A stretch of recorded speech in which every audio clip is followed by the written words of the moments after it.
In this episode of Geek Therapy Radio, we remember my 100-year-old grandmother who recently passed, and I talk a little bit about my DeLorean, hydrogen combustion engines. Those discussions mainly happen in the fourth segment around the 29-minute mark. But before that, let's remember Bema. Let's talk about the DeLorean a little bit. This is a good show. I needed to do this one, so let's do it.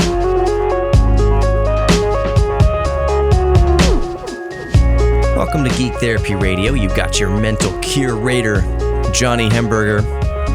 I thought I'd start the show with something kind of fun. Earlier today, I went out to the garage and started the DeLorean. I haven't started the DeLorean in a couple months, hadn't really got the engine running. Last week or a couple weeks ago, somebody came over and I was showing them the car and they're like, does it run? I'm like, yeah, it runs. So I went to turn it on, and after a few tries and a couple sputters, I was like, I guess she just doesn't want to run right now, because I hadn't run her in months. So I went outside today and just said, you know what, I'm just gonna get her going. I'll just keep trying. And it took me probably 6 or 7 false starts before she took, quote unquote, and just started idling smoothly. I think it was just kind of bad gas in the lines. Maybe the engine was a little stiff. The oil hadn't been kind of moved around in there in a while.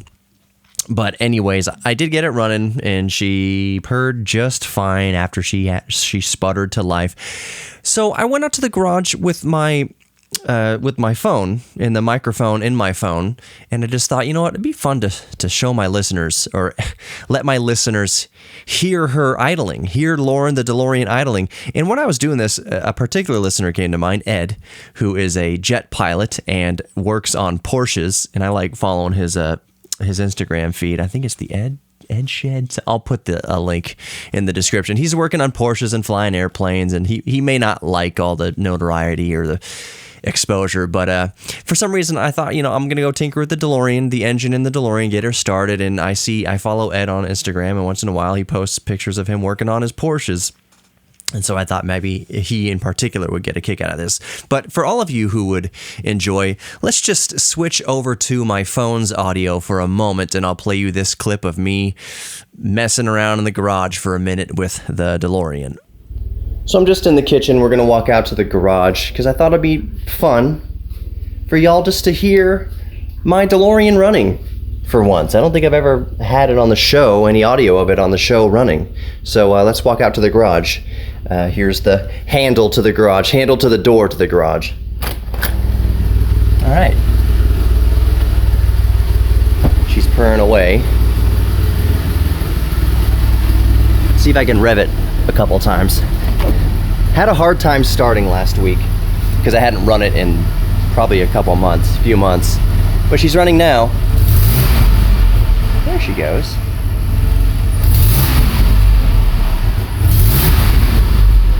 And I can actually turn her off now because she's coming to temperature.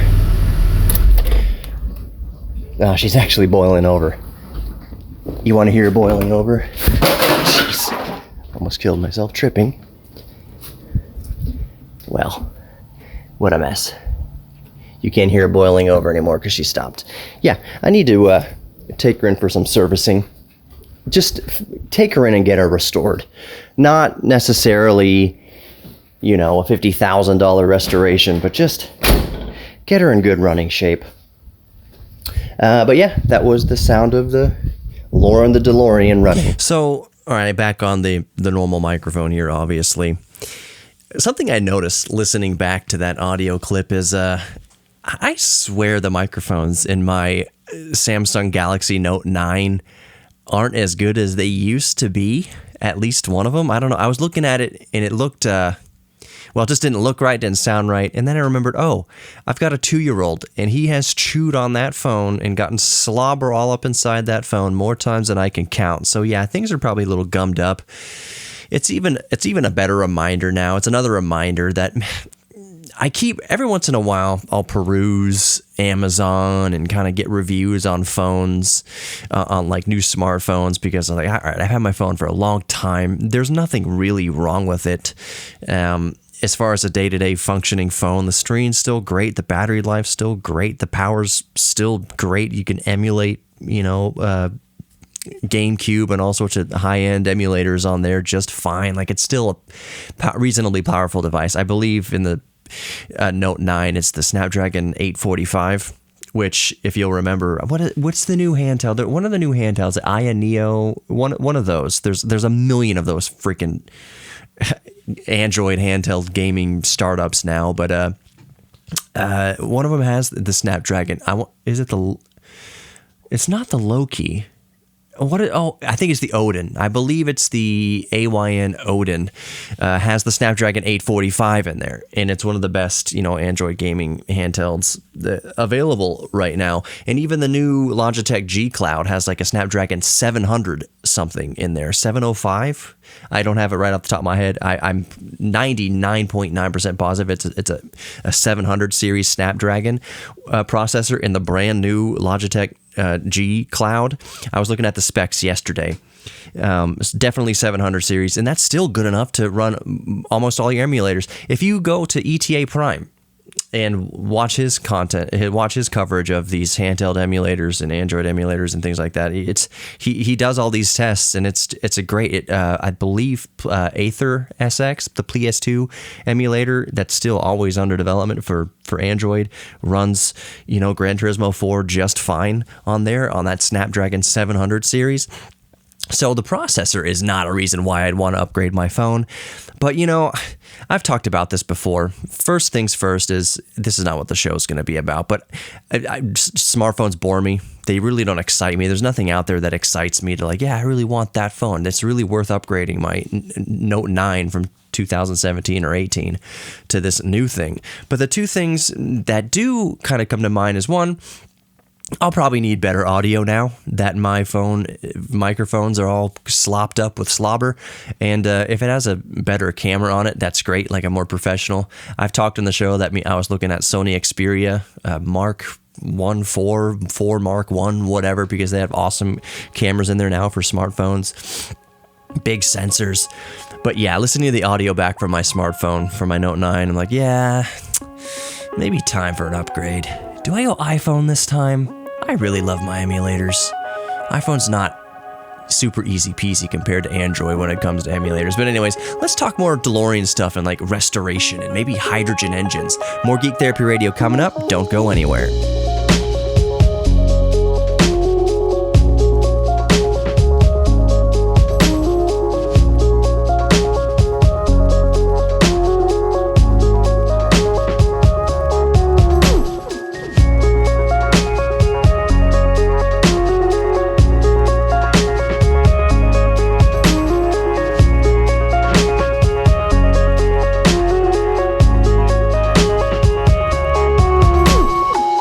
Welcome back to Geek Therapy Radio. You've got your mental curator, Johnny Hemberger. I need to apologize to my radio listeners. Last week was just kind of a re-airing of the week before.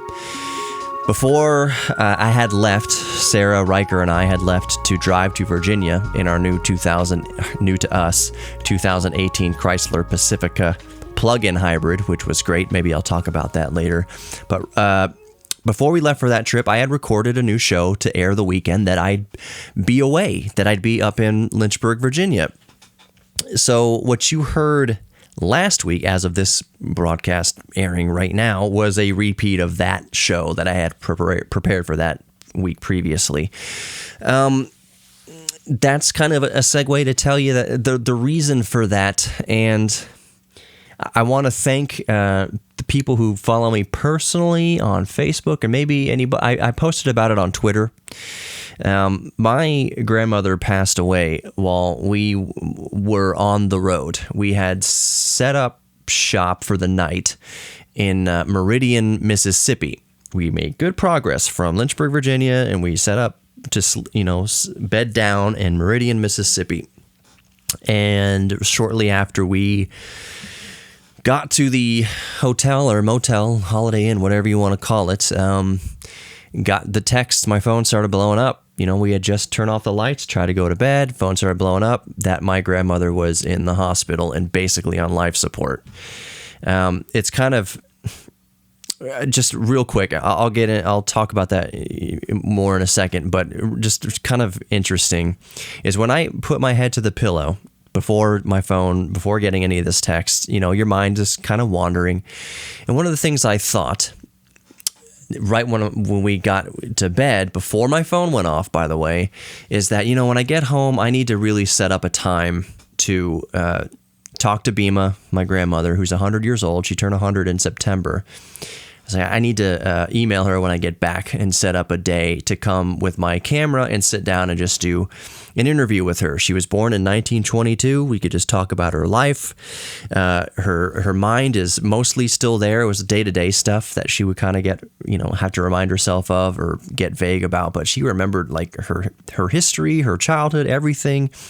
The Great Depression, World War II, like she remembered all of it very, very clearly. 100 years old, mind sharp as a tack for a person 100 years old.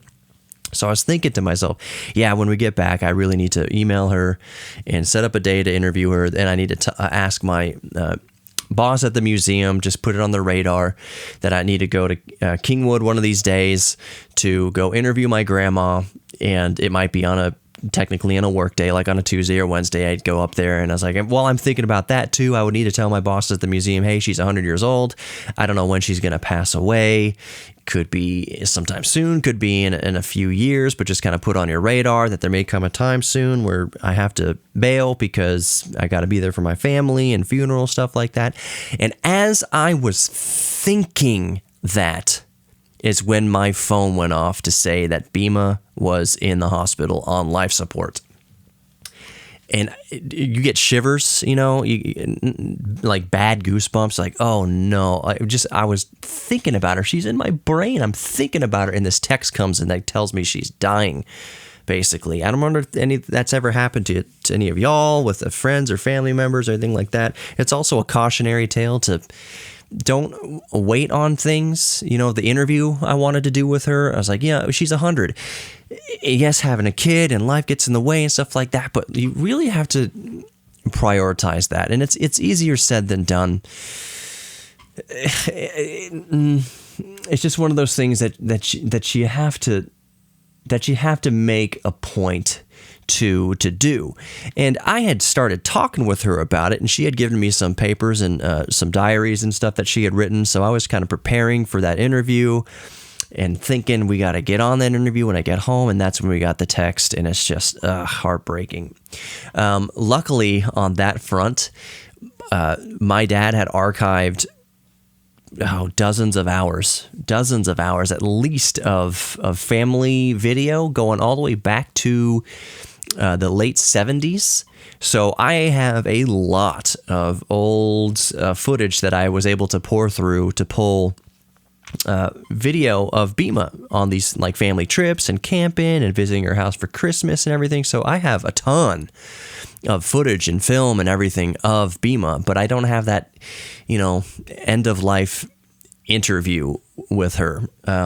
But I am thankful that my dad, who also, passed away in 2013, I'm glad that he went back. I call it the Hamburger DVD archive, because I went through all those DVDs that he has, and I still have those DVDs stored somewhere, but I went and I put them all on an external hard drive, and then I put all those files, hundreds of gigabytes worth of video files, on several different hard drives. I got all over the place. It's also on my Dropbox, and I was able to pour through those to find footage of Bema.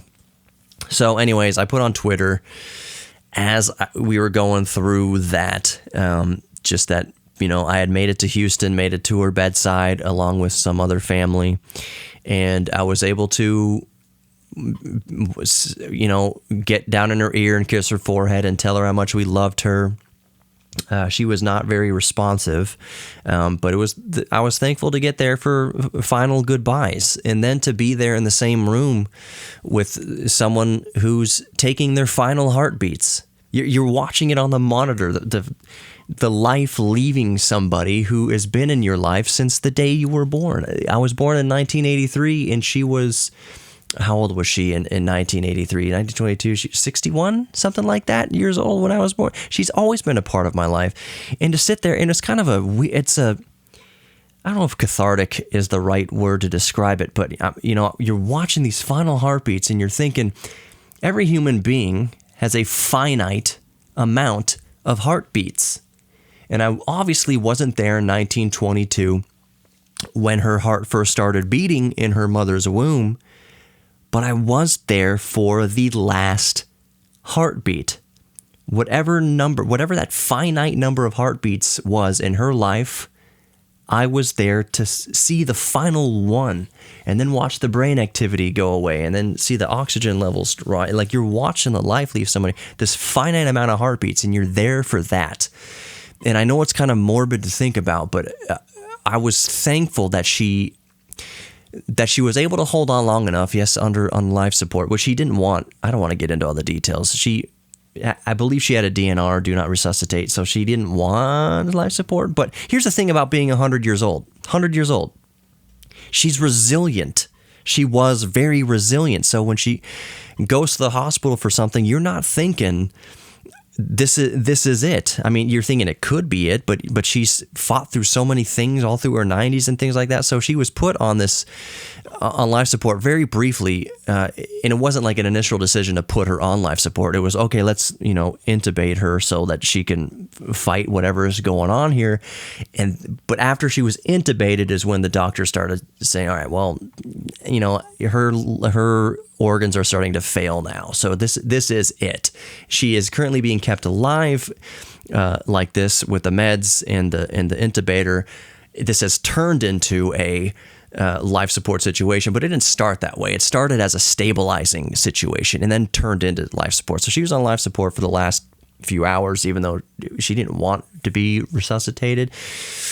We did our best. And the only reason I'm telling you that kind of personal detail is that families do their best to respect the wishes of a dying loved one. And it's so hard. I don't want to get into all the details of it. It was extremely emotional, obviously, to be losing Bema, but to see my mom and to see my aunt and uncle in the state that they were was just crushing. But we haven't had the service yet. We haven't had the memorial. I don't want to dive too deep into that, but it was just very hard. And it's something that we're continuing to deal with right now, and that's why the radio show repeated last week without warning. I did a mention on Twitter. Bema passed away, so thank you all for your warm wishes and condolences regarding my grandmother, Betty Bema, who passed away last weekend. Anyways, more Geek Therapy Radio coming up. Don't go anywhere.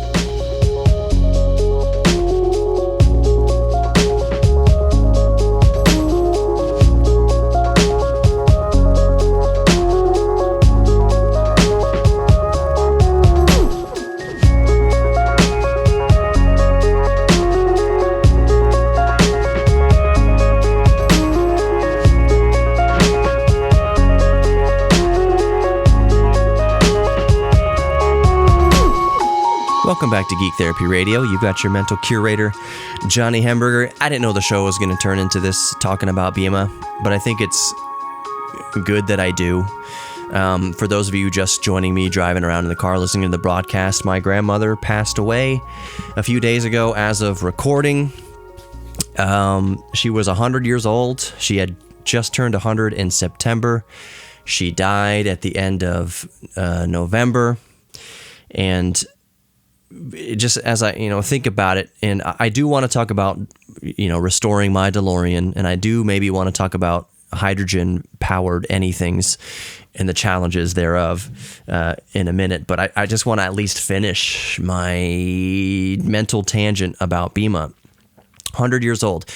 The high-tech Texan, my stablemate here at KPRC 950, his grandmother died away. His mother or grandmother? I think it's his grandmother, died fairly recently. She was 105 years old. 105 years old was Garf's grandmother.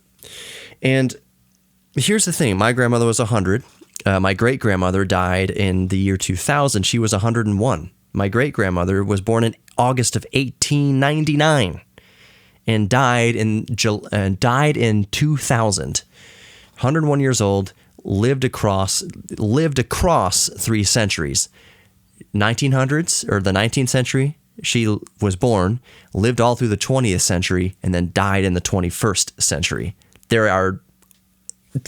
there's certainly nobody else left alive who can claim that kind of title, but there's a very limited amount of people that could say they were born in 1899 and died in 2000, or died in the 21st century. Born in the 19th century, died in the 21st century. That's a very small window to make it through.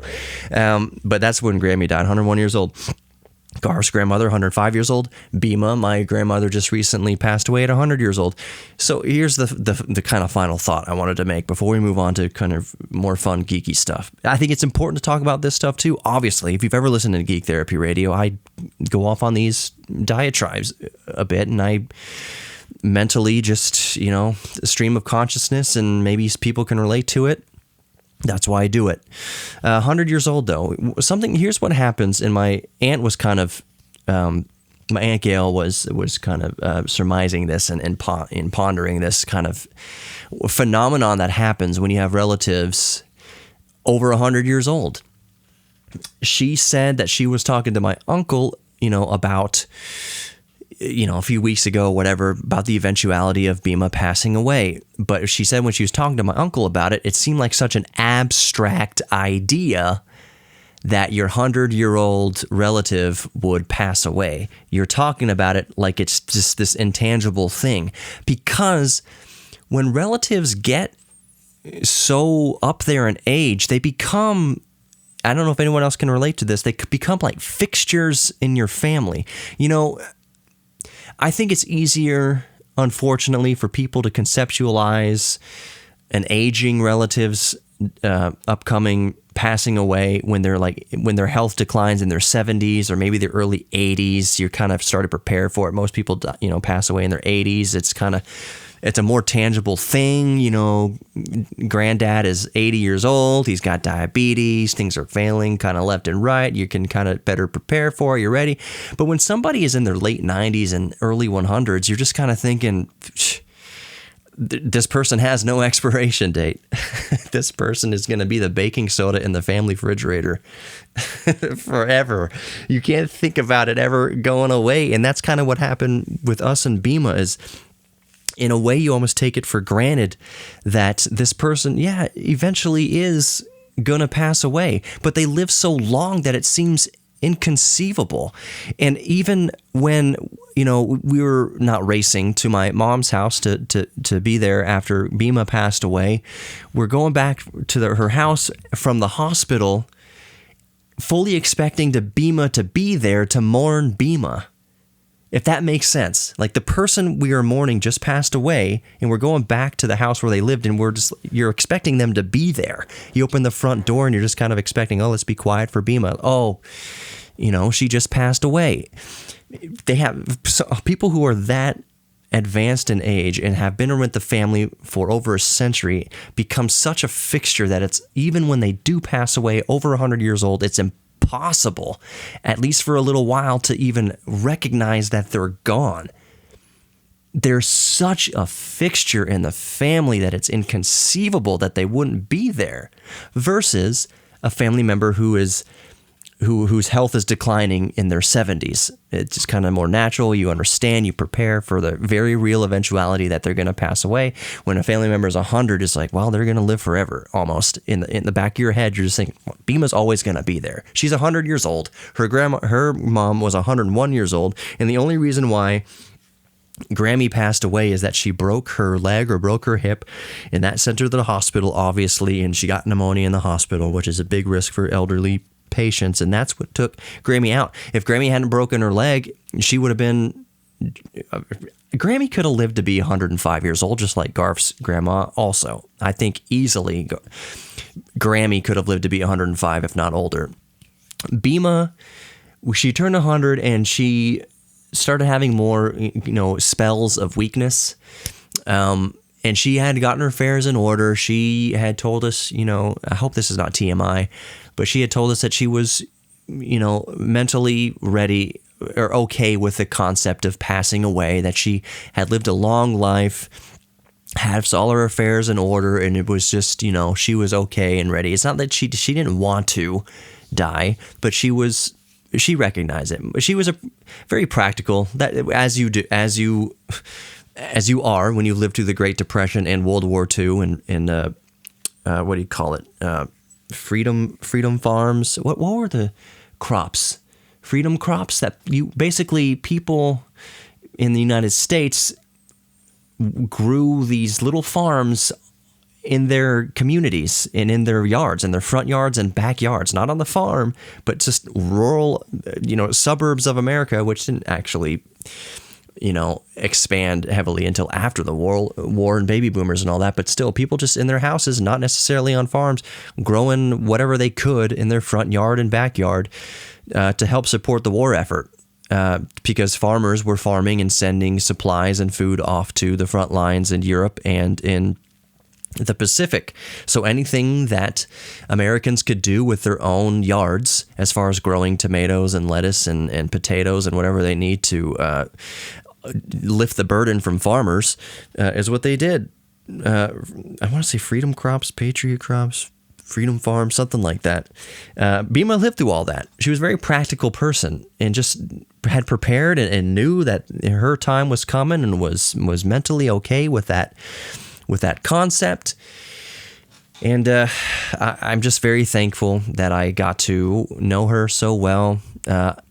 With any family member passing away, there are regrets of, I should have, you should have talked to them more. You should have been with them more. I should have set up the camera. I should have actually got on that quicker.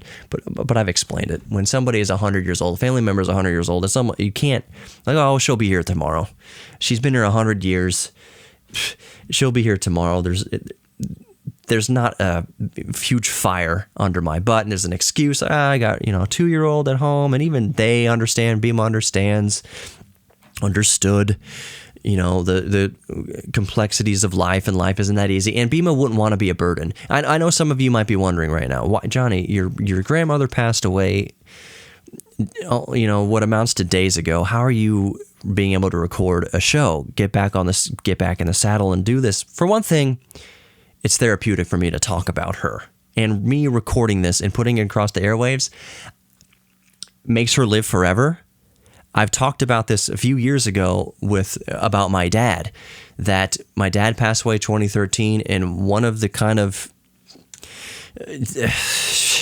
scientifically fanciful things that's in my mind is when I talk about my dad on the show and also Bema, that this is a broadcast radio show. I know a lot of podcast listeners may not remember that. I'm broadcasting a pretty powerful signal here in Houston, Texas on the AM bands. That's radiating out into outer space. So the kind of romantic scientific thought is that eventually wherever Bema is, if she's out there, that this signal will reach her. And at the speed of light, wherever she is, it'll reach my dad, it'll reach Bema. That's why I'm back in the saddle talking about her on the airwaves, because this is my way, with my opportunity here in a radio signal, to make her live forever and then possibly talk to her across light years. Bema, I love you. We love you here. Mom loves you. Uncle Gary loves you. Aunt Gail loves you. Riker loves you. Sarah loves you. We all love you. Whatever the signal reaches you, we love you. We love you. We love you. More Geek Therapy Radio coming up. I do want to talk about Delorean and my kind of restoration plans and ideas. Maybe some hydrogen stuff too. But anyways, more Geek Therapy Radio. Don't go anywhere.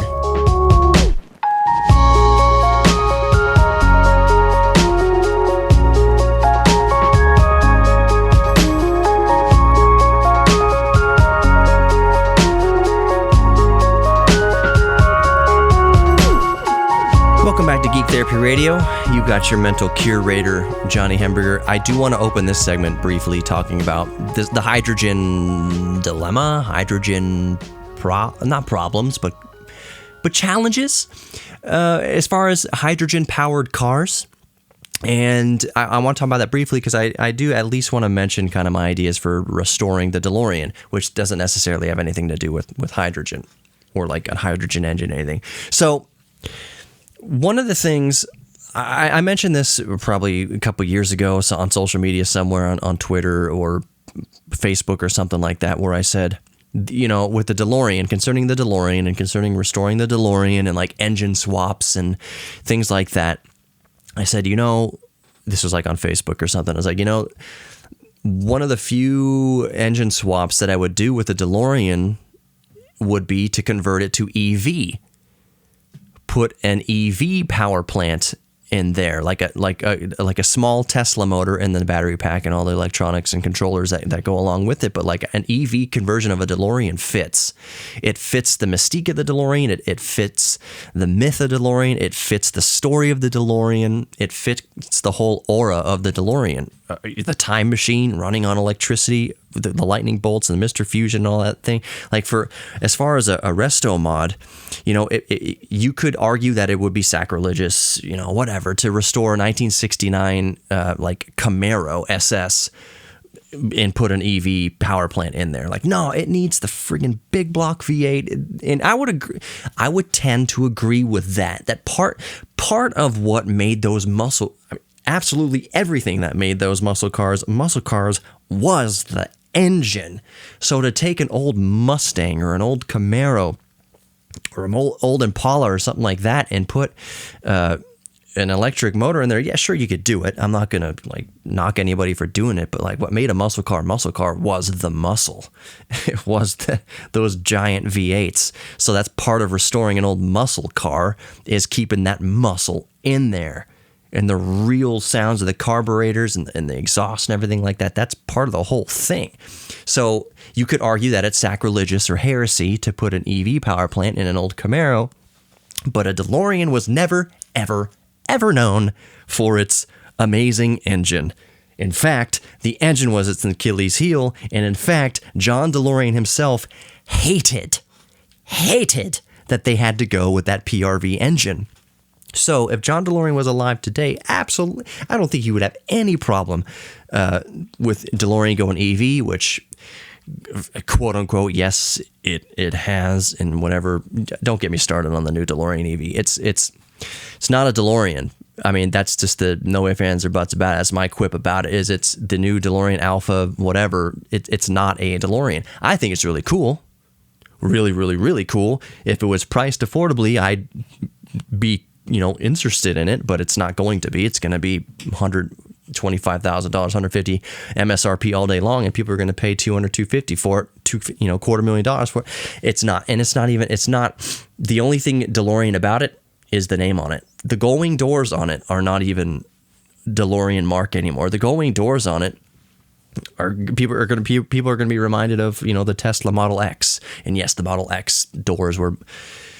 Elon Musk had a thing for DeLoreans and blah, blah, blah. So I'm just saying the new DeLorean Alpha is not a DeLorean. It's not the same company.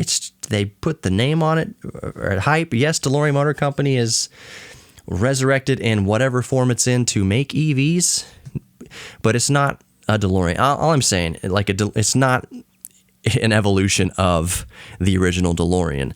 That's all I'm saying. Cool as it is, as hyped as I am for it, but it's not. It doesn't share anything with the original DeLorean at all. Anyways, John DeLorean, I think, would have been 100% fine with an EV swap into the original DMC-12 because he hated the PRV V6 that was in it. He always wanted more power. John DeLorean would have been 100% behind LS1 swap DeLoreans, LS6 swap DeLoreans. Someone's put a twin-turbo Kia Stinger V6 in a DeLorean. There's all sorts of engine swaps in a DeLorean, and John DeLorean himself would be a fan of it. He's like, get that old piece of crap aluminum garbage out of the back of my car and put in a real engine. That's what John DeLorean always wanted. Before DeLorean went on, the 1984 DeLorean was going to be a twin turbo. DeLorean hated the engine that they had to go in there. So I'm just saying, for an engine swap in the DeLorean, I would be okay with doing a whole EV conversion. It would fit the whole ethos of the DeLorean anyways, and just make it all the more practical and reliable and faster. And so anyways, back to what I was saying. I put this kind of thought on Facebook a few years ago, and one of my friends reached out and said, you should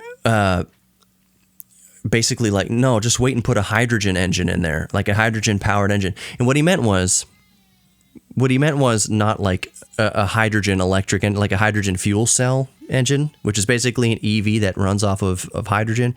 No, you can convert engines, and there are prototypes that actually burn hydrogen in the cylinders, like a V8 that instead of running on gasoline is running on hydrogen. And there are challenges with that. Hold on, Riker's crying. Riker's crying. My son's crying. He's at that point of no return type of cry. Mommy's in there with him, but he may bleed through the microphone a little bit. That's what the screaming child is in your ears, if you hear it, is going to be Riker. The challenges of parenting and running a radio show and all the other stuff. Hydrogen-powered engines. So there's not any like production crate motor you can buy right now that runs on hydrogen. It's just it's a technology in development. So when my friend is like, "Hey, wait for EV engine or hydrogen-powered engines to become available," so that's going to be years, if not over a decade before that's ever a viable thing. One of the challenges, this is my roundabout way of getting to this. There's a lot of challenges in producing hydrogen. Hydrogen is the most abundant element in the atmosphere. It is one electron around a nucleus. It is the most basic fundamental molecule in existence. So it's out there in the universe, but it's actually in abundance, but it's actually very hard to produce on Earth. There's not a lot of places on Earth where it occurs naturally. And the easiest way to make it on Earth is by electrolysis of water, H2O. You create hydrogen atoms and oxygen atoms by performing electrolysis, putting an anode and a cathode in water, and the bubbles that form on the anode and cathode, one of them is oxygen, one of them is hydrogen. It's splitting the water into hydrogen and oxygen. So you take the hydrogen from that process, and then you can do things like fill the Hindenburg with it, the blimp, which is another challenge, is that hydrogen is extremely flammable and combustible, obviously. One of the reasons why it's not in such abundance on Earth is that it's so reactive. Hydrogen likes to bond to other chemicals, likes to bond to other molecules and become other things, like helium and methane and all sorts of things like that. So you're not going to find very much kind of hydrogen floating around the atmosphere naturally, because it's going to bond to other things. It just wants to become a part. When you're just a one electron molecule, you bond to everything. So separating it off of things is the challenge. And it's very cost prohibitive. And the easiest way to do it at the moment is electrolysis, which takes electricity. If you're already using electricity to separate hydrogen and oxygen, you might as well just put that electricity right into a battery of an electric car or whatever you're going to power. Obviously, it doesn't count all the manufacturing process and, resources that go into making the batteries and things like that. I'm just saying there are challenges to hydrogen. And when I restored the Delorean, I'm not waiting on hydrogen combustion engines to become available. What I'd like to do is EV convert it. But what I'd like to do in the meantime is actually take it to DMC, come up with a budget, come up with an estimate, and say, what do we need just to get this to be a good running example? Doesn't have to be a museum piece. Just fix the coolant, make it reliable, the cooling system, let's just make this a good driving, safe car. That's the restoration I want to do the DeLorean in the meantime. Not waiting for hydrogen combustion engines. Anyways, you are worthy of love. You're worthy of giving love, receiving love, and you are worthy of your own self-respect. Thank you so much for listening to Geek Therapy Radio. Follow me all the socials, Geek Therapy Radio Podcast, across everything. Just search for it. Look for the red, white, and black color scheme, podcast included, and there you go. Thank you so much for listening. Talk to you next time.